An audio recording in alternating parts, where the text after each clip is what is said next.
He has less confidence than other dogs that we've had. So he can get a little skittish, but as you can see, he's friendly, he's curious, but he needs obedience. He doesn't stay in a sit or a down. And I need to learn how to teach him, like, for instance, our biggest problem of the day, because he weighs 104 pounds as of yesterday, he can't get in the car. He won't get in the car. Doesn't, he can jump up to my head, and I'm 6'7", but... Play basketball? Never, yes, but not well. But he is afraid of jumping into the car. Yeah. He can jump up onto our deck, which is 5 steps up. Oh, wow. But he won't. He can play basketball. Yeah, he can play basketball. But he's afraid to. He looks at the car door and he's like, "I'll just lay down." Yeah. And I'm sorry, my son's upstairs, so if you hear screaming, That's I'm okay. just playing. We also have construction, so there might be some, jackhammering and stuff like that. No That's problem. Okay, so his prong collar here, was that introduced by you guys, or was that from a recommendation? It was we did it because he is our fourth Great Dane Yeah. over 31 years. Oh, wow. Yeah. So, and this collar was brought into our orbit with our last dog. We lived in Maryland, and she was, a regular collar wasn't going to work for her because She jumped the dog Yeah. walker. Oh, wow. Yeah. So She went off the training. Yeah, when she went off the training, she came back with one of these. And so when she passed away last summer, and so when we got him, she said, go get another one of those. So Okay, yeah. I gotcha. Okay. But I know you use e-collars. Correct. Now, I'm not against prong collars. This personal style of prong is not my favorite. I use just the standard prong collar, which is The one you can Yeah. see the little, Exactly, yeah. And it just comes down to the dog. If he's taking well to it, then if it ain't broke, don't fix it or whatever. Yeah. But yes, I train primarily with remote collar. Are you familiar with remote collar? I do. A little bit. I mean, I have one at home, which I haven't used. Okay. And I know you have a particular brand you Correct. use and whatnot. So, How long ago did you get yours? I mean, I bought it, I don't know, 3 months ago. 3 months ago? Like Yeah. Amazon or something? Yeah. It was like $80, maybe $60. I can't remember, but I can tell you exactly. I can let you know exactly what it is. But if yours, while no one wants to, waste money, but if yours does what is needed and mine does not, then we use yours because I don't want to waste time and For sure, effort. and money, Yeah. essentially. So, and I'll explain all that stuff, and you can send to Tina if you decide to move forward what you have, and if you happen by chance to buy the correct collar, then I go great, no need to buy a new one. Otherwise, if it's what I think it is, most people on Amazon it's like a $60 to $80 collar. I can tell you what it is. Okay. The issue is how the stimulation is delivered. Okay. Okay. So e-collar is a miniaturized TENS unit. Are you familiar with TENS Yeah. therapy? I do. He does. It's a I muscle don't. stimulator. Okay. Okay. So they usually at like chiropractic offices. They usually at physical therapist offices. Okay. If you ever seen those commercials where it's like work out your abs while you watch TV, Yeah, it's okay. essentially the same technology. Got it. Is Okay. it stimulates the muscles, causing a contraction. Okay. With cheaper models, the way that the stimulation is delivered is different, and those are more along the lines of what we call like a shock collar. Shock, okay. Now it's not electricity. Right. Okay, but the way it feels is drastically different. I had a client when I was doing the consult. They had theirs, and it went to 100, which is good because it means 100 different levels of variation. Right. I had it on 4. Okay. I put it on my hand. I felt it, and my hand did that. Okay. Did not feel good, and that was 4. That was 4. Yeah. 4 on our collar, you won't even feel. I guarantee you. You Okay. won't even Okay. feel it. It's so subtle. Correct. Yeah. So that's primarily the reason why is the way the stimulation is delivered is very much different. Okay. Whereas with the professional level, it's a muscle stimulator. Okay. Okay. Did you happen to pull it up there? Yeah, this is not, we're not using this. It's got it says it has 4 effective training modes. It's jugbo, dog training collar up to 4,200 feet. And it says it has 1 to 3, beeps, vibration 1 to 3, and safe static 0 to 99. Okay. Okay, So that's the variation levels. Yeah. yeah. So ours, it's up to a mile Mm-hmm. range, fully waterproof, both the transmitter and the receiver. The other thing is we have to think about output. Okay, so output is how strong is that stimulation. We have low, medium low, medium high, and high is the way I like to think of them. Okay. So like a Chihuahua who's 10 pounds doesn't need the collar that he would need. Right. Okay. But if we put a Chihuahua collar on him, it's like a mosquito bite. It's like, Right. The yeah. stimulation is so low, you Right. know. So he'd obviously need the big boy collar. It's meant for 30 pound and over. He'd be on a high powered collar. And then, because you said 108 currently. 104 currently. 4, yeah. By the How big time do we expect 2 him to weeks. get? I'm 130 maybe, because he's like 9.5 months old.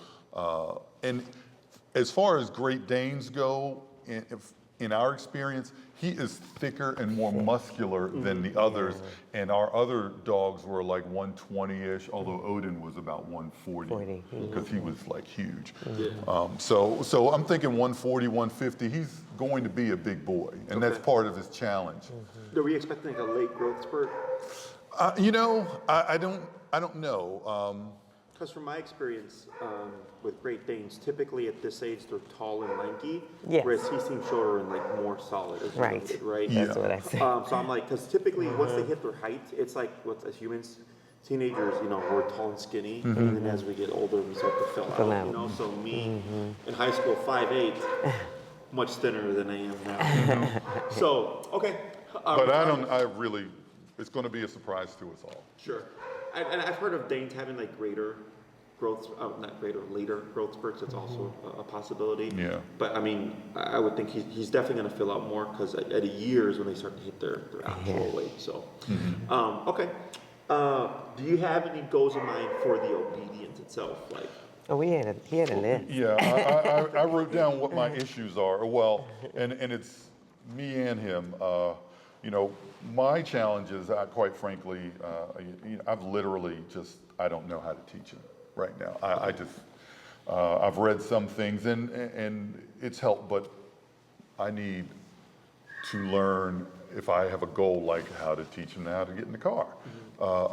You know, I need to be reminded of what constitutes a baby step to get him there, you know, I see what you're saying. things like that. Yeah. But I want all of I'd like to have all of the obedience responses, get him as a better walker,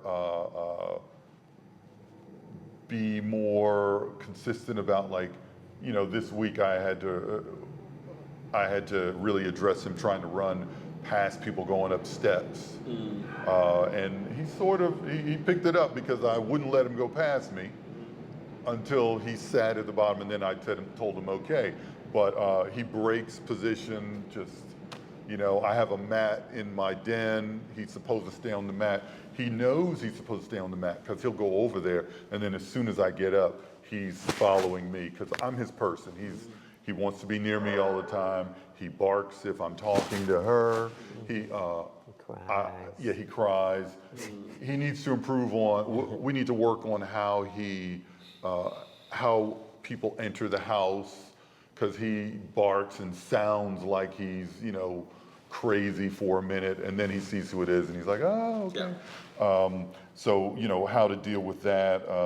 You did want me to say, I don't know whether there's anything anybody can do about this, but he eats anything. He eats dog crap. He eats and Especially when you're on a walk. So if you're walking with him, sure, okay. you got to be real. I mean, anything. Yeah. And he loves sticks. Oh yeah, he loves sticks.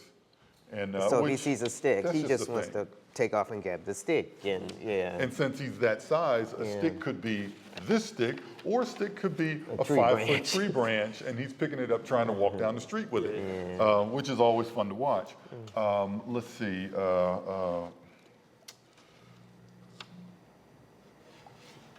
so he is very, you can, I don't know what you call that, like food. He's food driven. He's food driven. Okay. And he has a very strong prey hunting thing. He And he wants does the not birds, pay he wants attention the to us. He doesn't rabbits, he focus. wants Like the- when we're walking, he's all about everything else.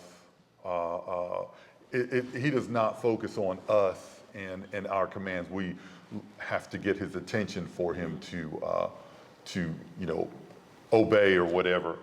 Which it's not a huge task, but I know that, the desirable situation is the dog is paying attention to the person walking them. I gotcha. Okay. Anything else on that list of goals? His recall, he needs recall pretty much from scratch, because while we know we don't chase dogs, he still wants to try that game. So if he's in the backyard and I don't have him on leash and I say, okay, come on in, he's like, come on, chase me. And so we'll just leave him out there until he comes to the door. But so his recall is at 0, and teach him calmness. How do we work on getting him calm, because he is not calm. He's curious. I mean, I guess, and she might say that when, I'm a little bit, I'm wound a little tight, former military, and just stereotypical attitude, yeah. So, he doesn't look like he's losing his mind, but here I am saying he is, he needs to learn calmness, so. I agree. Okay. Yeah. It's good for every being to know how to turn off. Yeah. Like right now he's curious, whatever. But what happens is if the brain doesn't learn how to turn off, we end up with overstimulation issues. Right. And the dog's constantly needing to do something, and it then becomes, if it's not satiated, it can become chewing, destruction of furniture, barking at you, demanding attention, do something like me. Yeah. Stuff. Because he has separation anxiety. Yes. So I want to work on how to get him to understand, just relax, because he can't be unattended outside of the crate, because he'll let me find tissues and napkins and chew them up. Let me, things like that. He will get into mischief. Yeah. And I think probably, 1, 2, 3, 4, he's probably the smart, Danes are not the smartest. We know this, we have Danes, but he's probably about the smartest one we've had. I think he was actually watching the television. He knows, when I was he knows the commands. Yeah. I mean, he knows them. It's just like, okay, I'm not going to sit. Do I have to? Do I have to? Take a couple steps toward me, slowly sit down. It's like, so he does know them. It's just that whether I choose to do them, and definitely will not stay in them. Okay. Whatever. Part of that too is like currently he's a puppy still. Okay. He's 9 months. Okay. At a year we have adult dog for the most part. Some dogs mature slower, some dogs mature kind of like a kid, growing up. Like some people mature faster, and some are kids. I got friends same age as me. I'm almost 40. They still act like They kids. still. How it is. But with dogs, what's nice is that you get what you give, right? So if you're giving discipline, structure, consequence, holding accountability, and stuff like that, you're going to get that in return. But if we give none of that, then you're getting that in return. If that makes sense. Okay. And I've worked with plenty of Dane in my career. I've been doing this for 15 years, so nothing that I've not seen before. Actually, this surprises a lot of people. This is my worst bite here. That was a great Dane. Yeah, I heard that on that. Yeah, you Not told used the to them story on the doing one I that. saw. People Oh my always are like, God. oh, but the gentle giant. And he wasn't aggressive. He just, I was trying to see if he would, at the time I wasn't here, I was at a different facility, at my previous facility. We only had wire crates. And I hadn't had a dog as big as him yet. So I was just trying to see if he would fit in the kennel that I had. Right. And then he's like, he'd never been put in a kennel before, never seen a kennel before. So in order to stop me from loading him, it happened. And because his head is right there's no way for me to avoid it, Right. Yeah. Wow. Never been anybody since, never been any before. This was just, he panicked and was like, I'm not going in there. Did what he knows, which is the bite. Right. And then he came back later, I trained him later, and we never had an issue with him. So, and is he a Harlequin? Or is it like They call this a blue mantle. Blue Mantle, okay. Yeah. Because the spotting is kind of similar, but I think I've also heard it as Merle. Yeah. That's it. I Yeah. gotcha. That gray and yeah. Gotcha. Are you? I'm assuming it sounds like you're kind of leaning into a in-person, like do like me teach you to teach your dog? Is it in my Actually, no, I was going the other way because I want results. And like I said, I was watching one of your consultations. I'm willing to do the homework and you know, the follow-up to make sure that I'm learning as you're teaching him. But I do think that there's a benefit to him learning, you know, one, from a real professional, two, earlier, faster. Now, you tell me, because as you can see, he is not neutered yet. That doesn't matter. Oh, okay. Yeah. You know, that's what I was thinking. Although I wanted to get your thoughts. I mean, you're taking a look at, you know, the patient here, the subject here. You know, what would you recommend? So there's pros and cons, okay? In person, pro, you learn a ton. Because I teach you, right? You go off, do your homework, you're gonna make mistakes. It's part of the process, right? You come back, but then you kind of learn from those mistakes, you correct things, you see what works, what doesn't work. You see the process yourself. You retain it better because you're doing it. You, but then you're doing it, Yeah. you know? Con is, it takes longer. So I tell clients, 1 week of our time is like 3 weeks of your time. And even in 1 week of our time, we get way more done because we do this for a living, right? But that would be like the equivalent, is because we train all day, every day, we get about 3 weeks work done even in a week, okay? The board and train option is, the pro is we get things done very quickly, short amount of time, right? In 4 weeks, we can have a dog off-leash trained. But we still have to transfer everything to you. So that's a con, technically speaking, right? So let's say we get a client, they drop their dog off, they do full 4 weeks, whatever, and let's say the dog happens to have a high number on the collar, okay? And I explain everything in the process, so the client understands how we got there. The guilt factor, the emotional factor, right? The owner goes, oh, my dog's number is 70 out of 127, but my dog's so sweet. I'm like, they're sweet, but they're physically resilient. But the human, the emotional ties and stuff, that's what kind of inhibits them. So then if they do a follow-up and they're like, well, the dog's not doing this, the dog's not doing that, guess what the first question is I ask? What's the level? What's the level? 35. 35. Exactly. I go, that's why. That won't happen here. I was Yeah, I know. like, go to 70 and we'll see what happens. Right. You know? Yeah. So that's also a con. And it happens, you know, but that's why I was explaining these things. That's why we do this consult. That's why those videos are up. So you come in going like, okay, this all makes sense, right? So in any training program, there will always be work on your part, right? The board and train is, he already knows how to do everything. He's already capable of doing everything. I got to catch you up to that. So it's like buying a vehicle that has all these fancy attributes and things that it can do, but unless you read that manual, you're not going to know how to do it, right? So that's the work that you have to put in. The other thing is, there's going to be some discrepancy in terms of confidence and stuff, because me working with the dog for the first time and you working with the dog for the first time is very different, because I have 15 years of experience. So dog goes, you're very confident, Jesse. Like, you know what you're doing, you're very clear and all that stuff, and you could be the same way. But you're not going to have the confidence of, how do I use these tools? Right. And that's the discrepancy, right? We can catch the client up. That's not ever a problem, pending, of course, they do the homework. It's just making sure that people are aware that there is always homework. You know, you could buy a $150,000 dog, and you still have to do homework. You know, people can ruin a $150,000 dog a couple of weeks. Right, because we're constantly learning. So they can come in really well trained, and then you do all the wrong things, and then we create bad habits, and then we untrain, and now the dog learns these other things. bad things. So, but that's why with the board and trains, we do follow-ups, and we also do record the training sessions. So depending how long we have the dog for, we have a video for each week.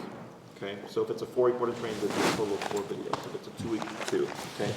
First week is always the longest. I just wrapped up putting up 1 week, our first week BNT video, 3 hours. Okay, because I'm showing me teaching the dog heel for the first time, place for the first time, sit for the first time. So you see the dog raw, learning the process, because that's where you learn, right? What most, if a trainer, because there's another company here that started doing videos as well, they do the after video. They do, your dog now knows everything. Okay. Right? Okay. But if you don't Yeah. know how the How dog it went learns, from here to here. because that's actually how you learn to correct things. Right. Right. Right? If you just go, okay, tell my dog sit, but then how do I correct them for the sit? If you don't know that process, you're going to have a hard time. So I want to make sure that the client sees that learning process, because I get, reactivity cases, aggression cases, anxiety cases, nervous cases, right? Training a nervous dog versus training a stable dog, completely different. Completely different. Okay. So when they watch that, they go, okay, my dog was started here, I saw the whole process, and then they ended here, so that's how they got there. Okay. As opposed to just seeing the end process, right? Week 2 is a little bit shorter, anywhere between 45 minutes to an hour, because of the hard part's the first week. Okay. We already started advancing towards off-leash beginning the second week. We moved to a long leash training. So we take all the commands, I show the transference process, and then if we have the dog another week, if they're social, we do long leash training in a group with other dogs to start adding distraction. Fourth week would be fully off leash in a group with dogs. And then, of course, demonstrating. And those videos are even shorter. They're usually around 30-ish minutes.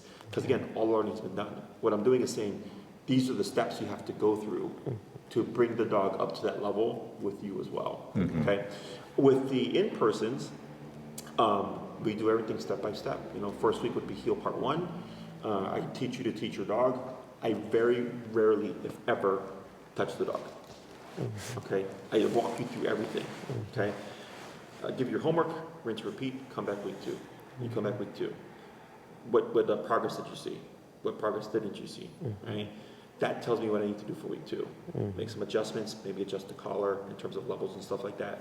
We teach heel part 2. Okay, go off, rinse, repeat. Come back, how we doing? Oh, we're feeling good, Jesse. You walk our dog in peace. Perfect. Let's start on recall, because recall tends to take the longest to teach. Okay, so I have to get recall as soon as possible. Once we get that done, then it's place, sit, down, whatever. And then typically, if a client is wanting fully off leash, right? If it's a 12-week program, typically like 8 to 9 weeks in, we'll have already everything we need, but now we need time. So I'll tell them, come back when you're ready for class 9, right? Because everybody is different. You could plan to practice every day. The weather is terrible. We get sick. Work happens. Whatever, right? Life happens. And then you come back and Jesse, I didn't practice anything. I'm like, so why are we here? Right? I was like, I'd rather you come back when you're ready instead of waste this class, because now that I'm here, we got to do something, right? So sometimes clients come back a month later, 2 months later, 2 weeks later. Everybody's different, okay? And then typically, those last, 9, 10, 11, 12 classes could take months before we finally hit class 12. And usually class 12 is, hey, let's take the dog fully off leash, but I want you here just in case, Then we go to the park and we practice everything and all that stuff. So that's really the difference.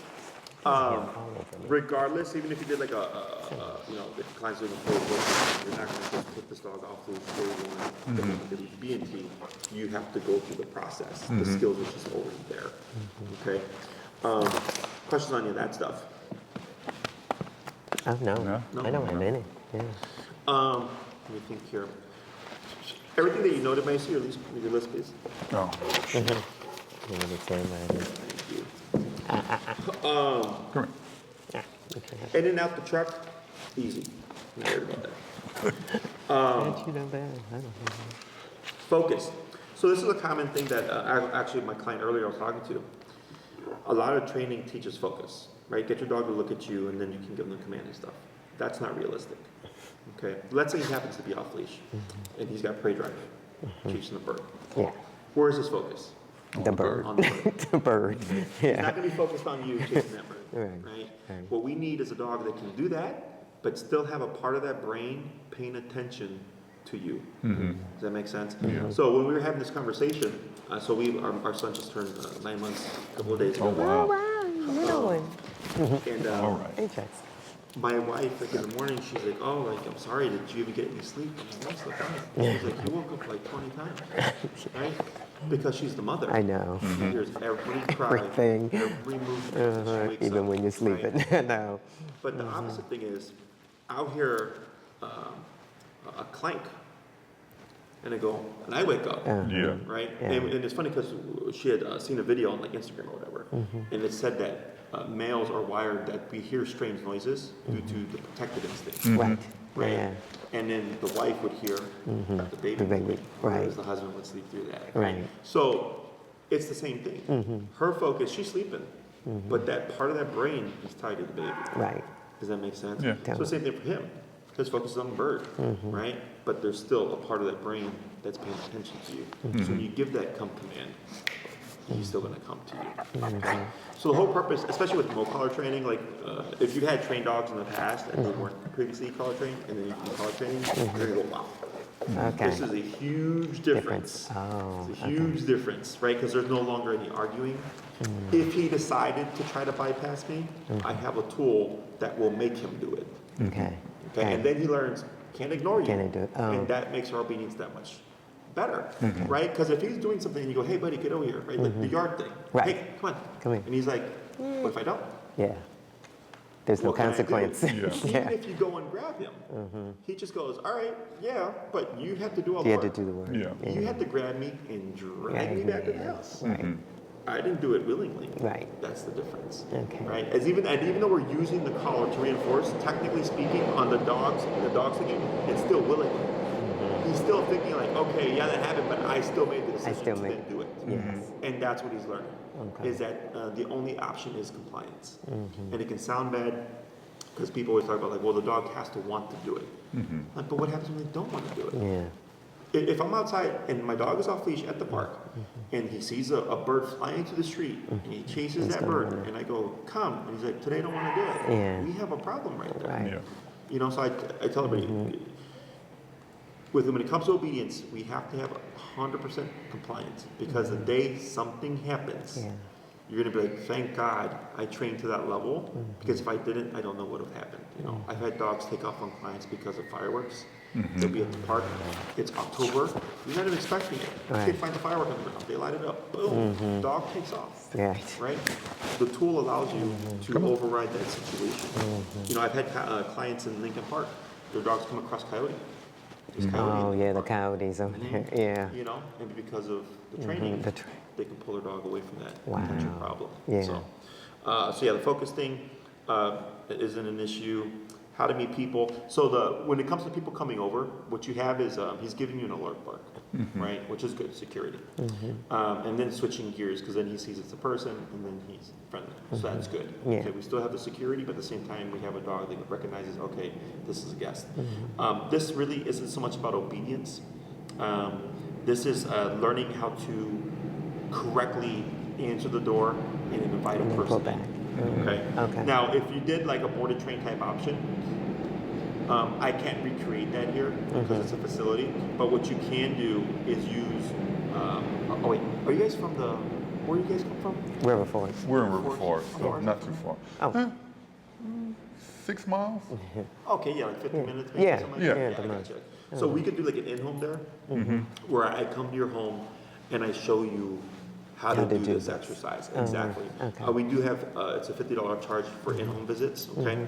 So with the board and train, sometimes there's behaviors that we can't cover, okay? And sometimes I'll try, but because it's structure here, so like I have a reactivity case, she was reactive 2 times, and then we corrected it, and then she's been fine since.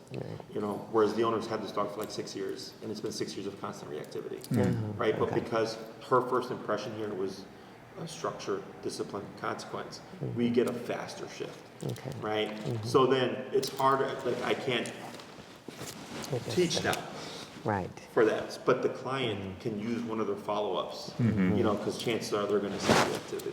Right. So then I'll go, we'll do a follow-up, and then we'll work on the reactivity in the session because I can't really cover it here because the dog stopped in 2 corrections. You know? So yeah, so that's not a problem, and that's not obedience-based, because when someone knocks, the brain becomes territorial, right? Who's at the door? So obedience is physical control, right? Go to your bed, don't move. Sit, put your butt down, don't move, right? But if the brain is territorial, the dog's on place, they're territorial here, so they're still barking. They're just on place now. Does that make sense? Yeah. Whereas the way that I teach, we're actively addressing the brain to calm the dog down. Hey, thanks for letting me know someone's here. I'm in control now. You can relax. You know, it teach the dog to relax. So we have obedience and behavior, right? Obedience, think of it as education. Behavior, think of it as morality. Okay? Obedience, 6-day count. Math, English, science. Okay. Behavior: don't jump, don't bark, don't bite. Don't lie, don't steal, don't cheat. You see that? So a very smart person may not be a good person, and maybe a not so smart person can be a very good person. They don't correlate. Does that make sense? So same thing. I get dogs. Know every trick under the sun in their aspects. You know, because of reactivity and aggression. That's what it is. The client, this is behavior. Okay. So I cover both, and it's not hard. It's just changing how you think and you do things. So like, let's say he barks out the front window, right? Would that be obedience or behavior? That's behavior. That's behavior. Yeah. But what a lot of people do is they use obedience. Hey, come. The dog comes, right? Okay. And they go, okay. And then the dog goes, all right, well, I did my job.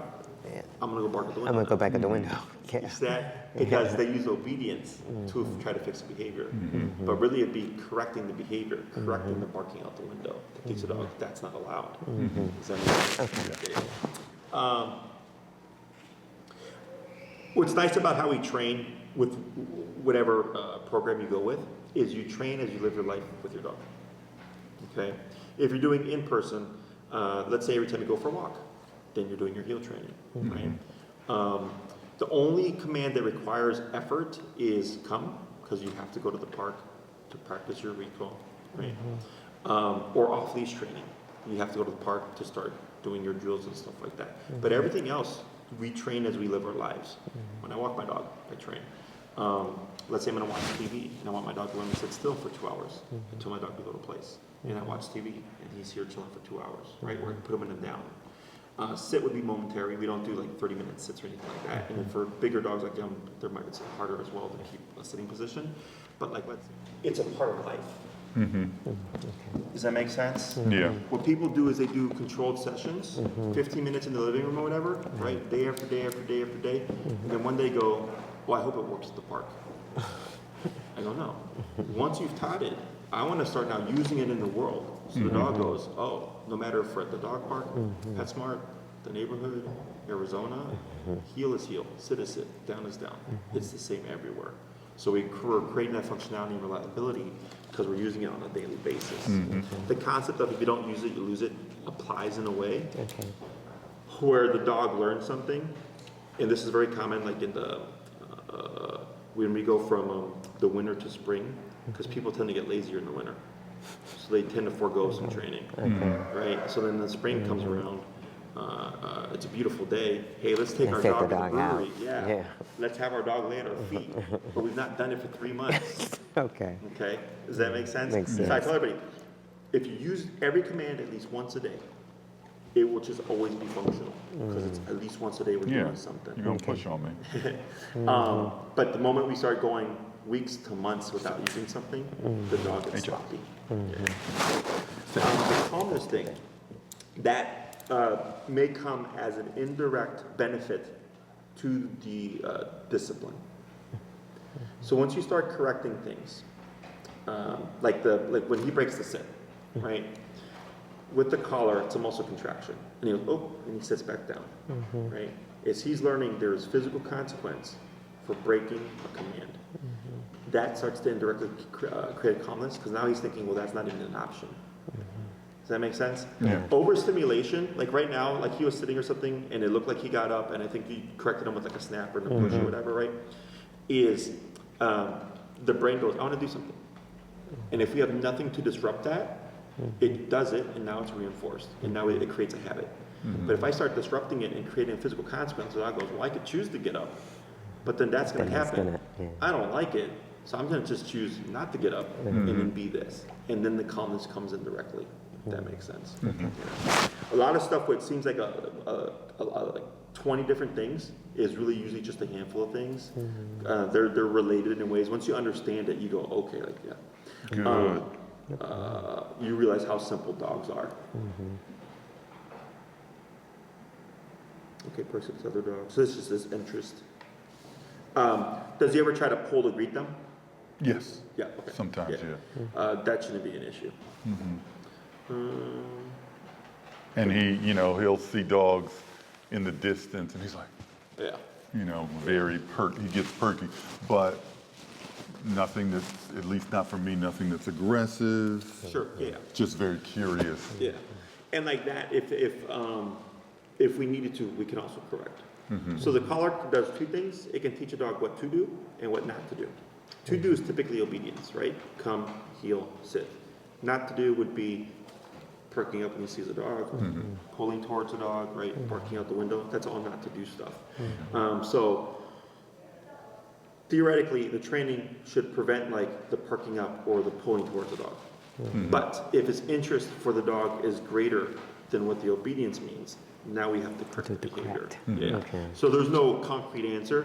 There's an answer. I just don't know what it's going to be until we actually start like working on the dog. Yeah. Questions so far on any of that stuff? No.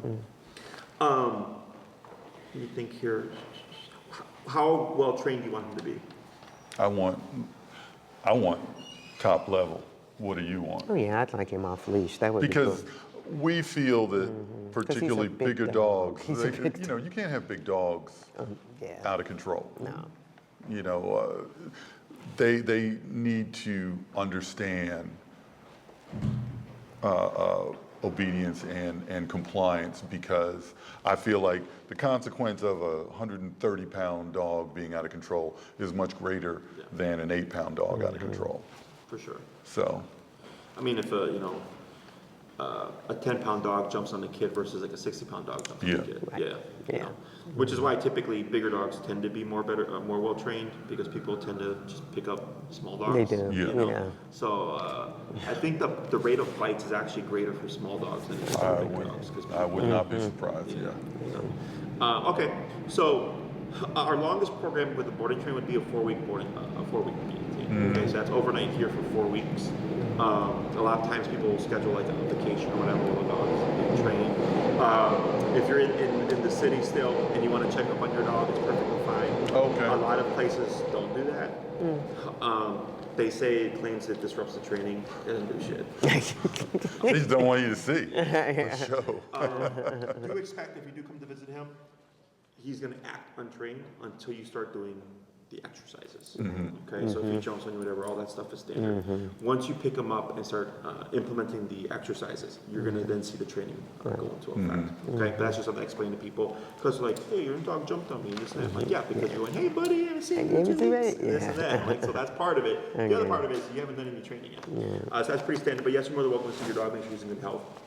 If you wanted to take him for a stroll, I don't care. If you happen to have already gotten your first week video, and you're like, hey, Jesse, I'd like to see my dog and take him for a test roll using what I learned from the video. I go, sure, here you go. Okay? And then, because so the intention of the videos is to do part of the work that I would typically do, right? So let's say you watch the heel video or whatever, and you came to visit him, and he said, do you mind if I take him for a walk? I go, go ahead, here you go. We set him with the equipment and everything, you take him for a little test walk. You come back, right? And you're just implementing everything you learned from the video. Now, let's say he's finished this program, you've picked him up a couple of weeks past, you're implementing all the training. There's going to be some stuff that you don't pick up well or doesn't transfer well, okay? Then you have a follow-up.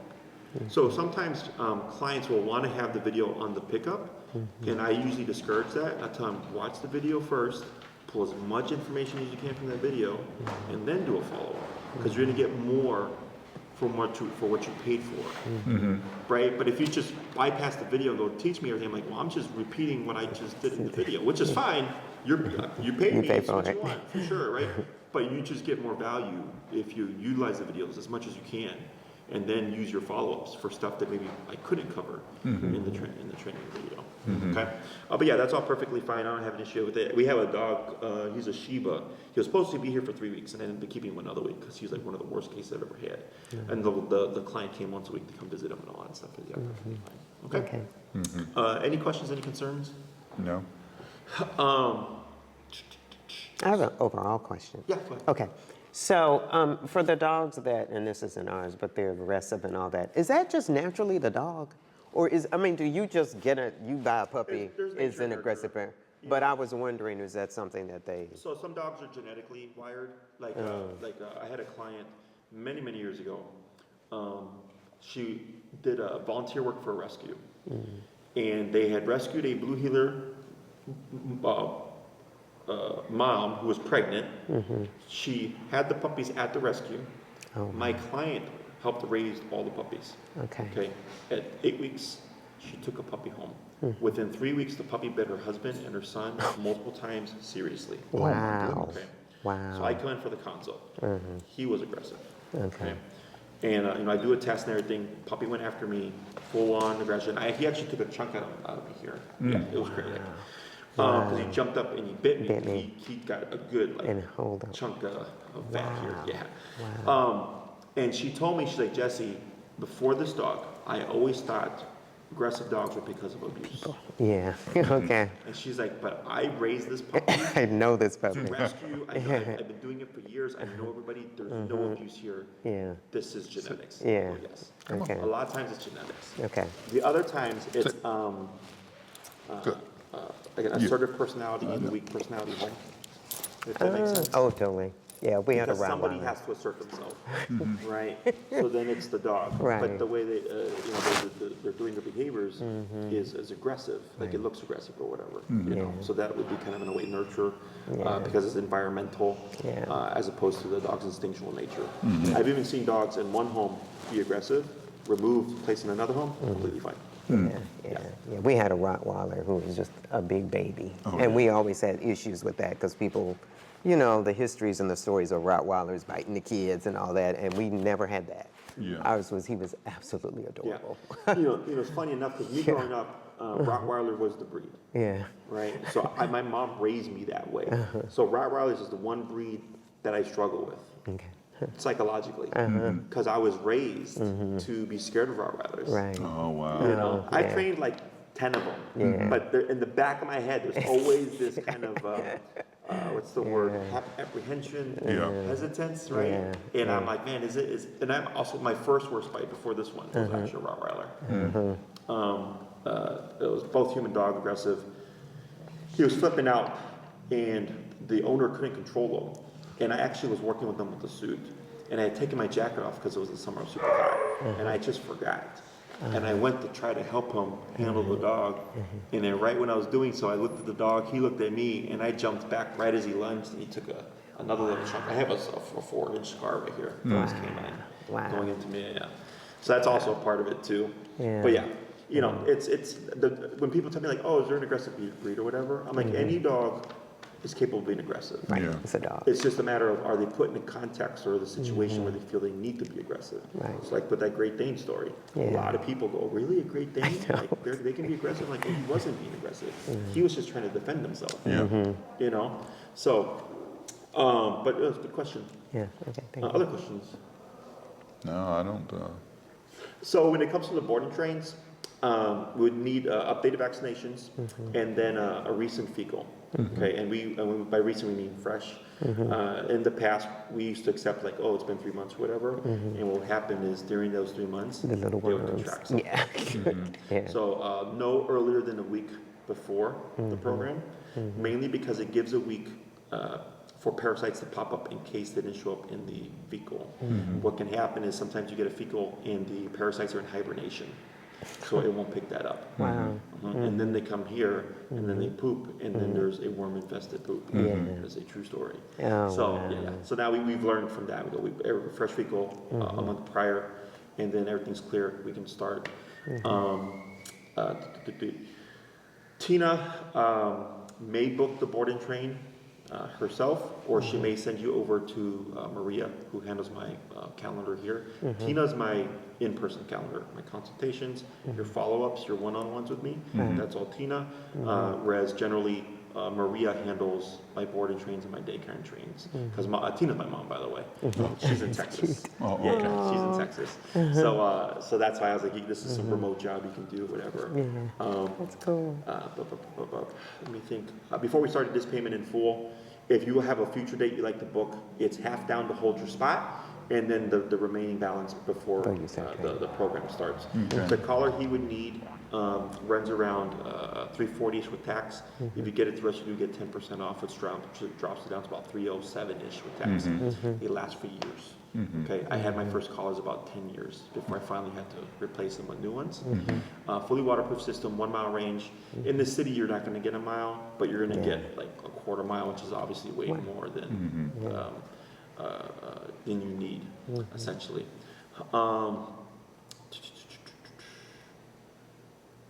Oh, you have to create a Ginger profile. Say again? Ginger. So Ginger is our daycare software or Okay. our boarding software. So you make a profile. That's where like all your records and everything is put in. His reservation for the 4-week boarding train, all that stuff is put in and what have you. It's really just so that we have it for our records. So if the city happens to come by to do an audit, they go show us that dog, profile, whatever. And we go, here it is. Here's the shots and all that stuff. And in the future.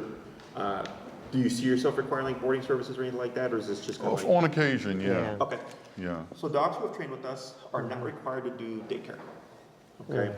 So most daycare or boarding facilities would require some kind of regular attendance, right? Which is pretty standard. We do that as well for dogs who haven't trained with us. Okay. Dogs who have trained with us can utilize our boarding as needed. I got clients in St. Charles, Winnetka, Skokie, Lombard, Hoffman Estates, even the border of Indiana and stuff. I don't expect them to come once a week to daycare to try to board their dogs, right? So that's why we do that. If we've not seen them in a while, we have a 3-month timeline for those fecals, right? Okay. So if we see them once every 3 months, we're good, but then at a year, we need a fresh fecal, okay? But it's say he does his B&T, 6 months from now, you're like, hey, we'd like to board him. You go, sure, no problem, but we need a clear fecal because we've not seen him in 6 months. Dogs that we see regularly for daycare as well, we don't require the 3-month fecal because we see them on a regular basis. Unless we see something suspicious, and we go, hey, this poop doesn't look right. Can you please get a new fecal? Stuff like that. But otherwise, yep, anytime you need boarding or daycare, what have you, as long as everything's up to date, more than welcome to. And that you can book like on the Ginger. You can email us. Walk-ins are also welcome as well.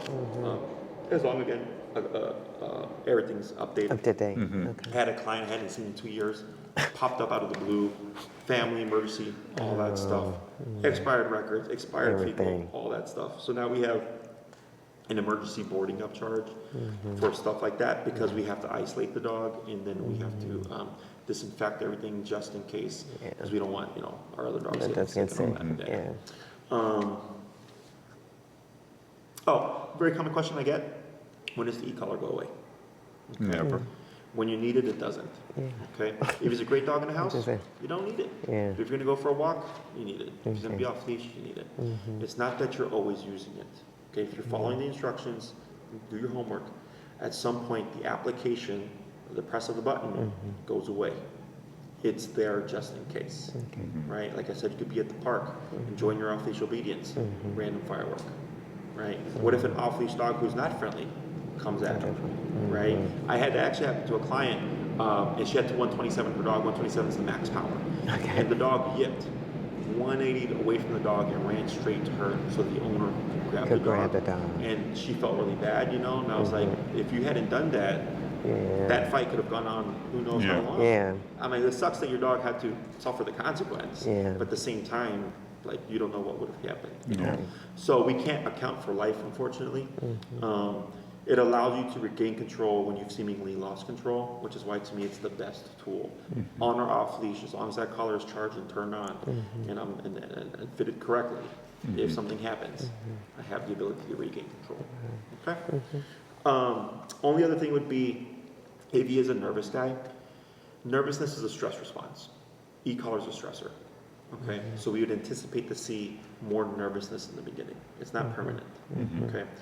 But this is also how we build confidence, and it's actually how we teach dogs who are nervous how to handle stress better, because we put them under controlled stress, we work them through it, they get to the other side, they realize, oh, that wasn't too bad, and I can do the thing I think I couldn't do, like jumping in the car or whatever. They gain the confidence, and then they learn how to handle their nervousness better. I can't make him an unnervous dog. That's who he is. Okay. But we can teach them how to handle those responses better. And then I teach you how to live and handle a nervous dog. And then those two things together would allow you to have, as well-behaved a dog as possible. Okay. Just things that people don't account for. Usually what they think is, oh, my dog got really anxious because of the e-collar. I'm like, you already had an anxious dog. But because the dog's now under stress regularly because of the training, it looks like the dog's anxious. Like, oh no, it's and then after they keep doing it, eventually the dog gets over it and everything's fine. So, okay, but just something to keep in mind. Anything else? What, how does scheduling, you know, we talk, whatever, we decide we're doing a program. Is the calendar relatively open, or we just reach out and we find out Yeah, when you're the coming openings? at a good time because in the cold months, my daycare and trains and board and trains go up because people don't want to be training outside. Oh, okay. And then come the spring, summer, that starts to slow down, and then my in-person start to pick up because people want to train outside. Yeah, so that's kind of the pattern. So right now, we have one board 4-week currently. We have another 4-week who's leaving on Monday. Then we have another one coming like in a week, and I only take 4 at a time. So we have one spot currently, but when this other dog leaves, we're going to have 2 spots. It is first come, first serve. Just keep that in mind. Usually it's never an issue, but I did have it happen once where one guy was trying to book for like the coming Friday, and he kept like kicking the can. And within like 3 days, I booked 4 boarding trains, and they were all 4 weeks. Like that's never happened before.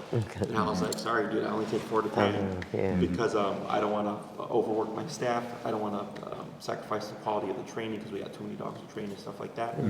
But if you already have dates in mind and stuff, and you shoot that over and everything, we'll at least block it off. And then once you make your payment, we know, okay, you're locked in and you're good to go. Okay. Other questions? Maybe you have anything? Okay. No, I just want to let you know, I heard about you from the staff over at Carlson Veterinary. Oh, really? Yeah, somebody over there, you worked with somebody's It's a dog funny over story. there. And while they gave me a few names of places, the person said, but Jesse worked with me with my dog, and it was night and day. And so I said, well, I like personal recommendations. That's interesting. Carlson Veterinary. Where's Carlson? It's on Lake, just to the west of Ridgeway. Is it Ridgeway? It's almost near the Ridgeland. rec center. You know where the ice rink is on Lake Oak Park, where they have the big. Yeah. I mean, I have a couple of Oak Park clients. Yeah, it's Oak Park, just right near, just west of Ridgeland. I'd have to look because I didn't know if I have. So it was like an employee there. Yeah, it was like an employee there. Oh. And they gave me different names, but she told me you helped her with her dog, and she said she got what she needed very quickly. So I was like, okay, that's what I'm looking for. That sounds like me. That sounds like my work. Well, yeah, and that's funny because earlier, because usually in the beginning of the console, I ask, oh, how'd you hear about this? And I just forgot. Yeah, the climate referrals are always great. I'm going to look into that because I get a lot of clients, their veterinarians don't like the color. They actually will tell them like to stop and all that stuff. So I'm always trying to look for someone to refer clients to, so clearly if this person was there, then that means that, so I have to look into a Carlson Veterinary, for sure. Yeah, it's a great place. They're They're a really good place. They're good, small business, wonderful people. Great We attention. left one place and went there because we weren't happy with the other place. And we're very happy with them. So I recommend. Because right now I go to Burnham, Oh, okay. but it sounds like this place probably closer. I would imagine. Yeah, it's Oh, yeah, like it's closer there. it's Just 10 keep minutes. going down. Yeah, just in the Oak Park. Yeah, but no other questions. I get. Here's my last question. I saw some consultations, and then I subscribed to your channel. So I am imagining. Well, are those all consultations, or do you also have videos where it's like, okay, today I'm just going to talk to you about X? Yeah. Work in progress. So before, all my videos used to be public. All my training videos, everything were public. The issue that we had was TikTok. There was somebody on TikTok who was taking clips out of context. Taking your stuff. And then their followers started leaving us 1-star reviews. Oh, Wow. So it was a double-edged sword because a lot of people were showing up to the console like, Jesse, I saw this dog, it was crazy, you were training this and that, but then I saw the progress because you saw lesson 1, lesson 2, lesson 3, and it was uncut, unedited. So you saw everything raw, right? And people loved it. But then I got 50 people I don't know attacking my business. And I'm like, well, what the What happened? So it's like, what do I do here? All right. So I started making those unlisted, and I send them to the clients directly, right? So your video, like if you won't see his video come up, I'll send you a link, and whoever has a link can view it. I am thinking about getting back into what I'll probably do. Like the dog I have right now currently, Brody, has some good videos. And I was like, this would be good educational video. What I'll do is I'll just crop stuff out to shorten it, make it more, you know, the attention span now. Right. Yeah, it is short. You know? Yeah. But then also, not to give so much working material for people that aren't fans of us. It's mainly because of e-collar. And again, I get dogs here. You'd be like, wow, why would you want that dog? You know, so my job is to get that dog to be as well trained as possible so the dog gets to keep their home. Right. You know, sometimes it does not look pretty. I had one this past Monday, did not look pretty. You know, but by the end of the class, we got what we needed to get. You know, because the client can't even walk his dog anymore because the dog just lunges and barks at every single thing he sees. Wow. And it was more difficult than I thought it was going to be. So on class 3, I actually brought a dog out to work on it. And it was like almost 45 minutes, like nonstop barking until we figured out what was going to work, and then finally got the dog to stop. But then it also doesn't look pretty. Yeah. So it's stuff like that people see, and it looks bad, you know. But when you see the process in its entirety, so if you cut something out, it looks like, oh, Jesse's just mean and aggressive. He's zapping dogs. Yeah. Exactly. Yeah. Right. But when you watch the full hour, you're Yeah. like, wow, Jesse started here. Yeah. And he went like this. And not until he hit here did the dog actually start to behave. Right. You see that? Right. So again, it's just context and all that stuff. Yeah. But I'm working on getting our content to be better in terms of education. I'm big on like dog attack videos because people don't know what to do with a dog attack, and I do know what to do in a dog attack. So like those are fairly popular. I have a soft spot for like kids that get bit by dogs. Unfortunately, it's a very common thing. So just educating people on that too is something that's on my to-do plate. But I have a number of responsibilities here, so that's why my content is a little slower than you know other places. I did have a question. I'm sorry. Yours was about the lesson. More like Ajax. More like in the process, do you point us towards resources where we can learn more about how to manage? See, now I'm getting a little excited. Oh, the resources thing. So I do have some resources up. What kind of resources you Like just how to, and just how to in addressing, you know, from communicating to the dog to what we can do to better manage and communicate with dogs. I see. Be a better owner kind of thing. I think you're already being a better owner right now. Come in here. You know, because you're taking the responsibility to get this done because you recognize you have a large breed dog. You'd be surprised how many people don't do that. You know, I have content up, but not in that sense. It's more like, well, this dog's a resource guarder. How do we get them to disengage the resource guarder? Does that make sense? Yeah. That's Sunny. That's the Shiba. Stuff like that. But if there's anything particular you're looking for specifically, you can shoot me an idea, and then I'm like, hey, this sounds like a good idea. I welcome any and all, how do you say, recommendations. You know, because I do want to educate people. So if there's something that you think like, hey, like this would be a good idea, and I'm like, oh yeah, I think people get, you know. Okay. Yeah, we don't have any like major issues or things to correct beyond the obedience, and then, you know, just a few minor behavioral issues like the barking. We don't have anything. He's not aggressive. Like, you know, you can take his food. He won't like it, but he knows that, you know, we can take his food or whatever. So yeah, but if something comes up, I know to shoot you a question. Yeah. Oh yeah, and which reminds me, after your program, you have my technical support. It could be a year from now, 4 years from now, whatever. Any question, big or small. Even if something you've never seen before, to clients, just shoot me an email. Because sometimes it can seem like terrible, but it's really super easy to address, especially with remote collar. Remote collar makes everything easy peasy. Or it can just be, you know, he growls at a person for the first time. You're like, hey Jesse, this happened, it's a concern. And then you'll give me the details, and I'll go, oh, yeah, this all makes sense. Now, if it becomes a habit, then we have concern Okay. because now we're seeing a recurring behavior. Okay, and then now I'll go like, we want to disrupt that or whatever, and stop that pattern right away. But I see you. And we do want to create, like right now we have some fences up or whatever. We want to create some spaces where he knows he's not supposed to go. And if we can do that without having fences up for the next 10 years, that would be great. But is it a yard? no, like No, like our kitchen. is fenced out. You know, we have a baby gate. So you can do that with remote Yeah. collar. It's Okay. manual, and that's something I can teach you with like a follow-up. That's no problem. I've done it before. I forgot about There's that. also, and I just learned about this, what's called a puck. And it's similar to like an electronic fence outside, but it's inside the home. And they put up these pucks. So if the dog walks into a certain room or whatever, the collar would go off, and eventually they learn those boundaries. Yes, okay. it's a newer technology that just came out, Okay. which is very nice because the trouble with creating boundaries on your own is that 3 weeks later, he might forget or go, what about today? Right? So having that puck just does it, and you don't even have to worry about catching it. But when we do it manually, we do have to catch it. And that's where the tricky part is.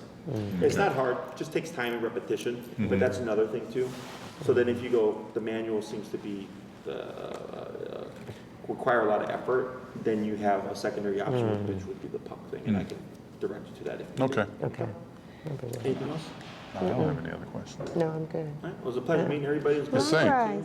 Thank you. If you have any questions you may have forgotten to ask, please let Tina know. Okay. If they pertain to me, I'll send her the answer and then she forwards it to you. Once you guys sign up officially as clients, you have direct contact with me. Any training questions, scheduling and stuff is always done, of course, through my staff, Yeah. whether it's boarding or one-on-ones or whatever. Okay. That sounds good. Was that something for the back? Yeah. We have a Shiba, so what you heard right now Uh-huh. was like a fraction of what it was when he first came. Oh, It was, Shibas are notorious for screaming. They don't. Oh, I they didn't don't know yell. that. Yeah, they don't yell, they scream. So it sounds, I'm heading out. okay, thank you. Yeah, It sounds like way worse than it is. Okay. And he's a puppy mill Shiba.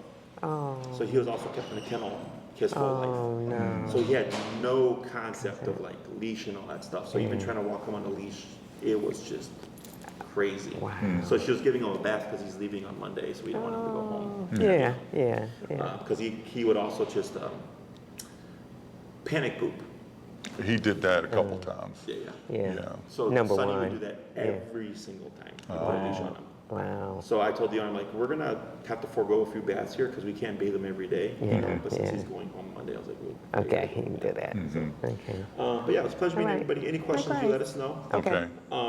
And then Tina will reach out. If you want to expedite the process, you can email her and tell her, hey, Tina, this is what we want. These are the dates, so on and so forth. And then she'll get the ball rolling on all that. Okay. Otherwise, she'll reach out once I send over my recommendations. But it sounds like you wanted the full the off-leash trained. Yeah, yeah. That'd be the 4 week. Yep. Okay. All right. Well, thank you Sounds very good. much. All right, thank you. Take care. Enjoy the rest of your weekend. All right.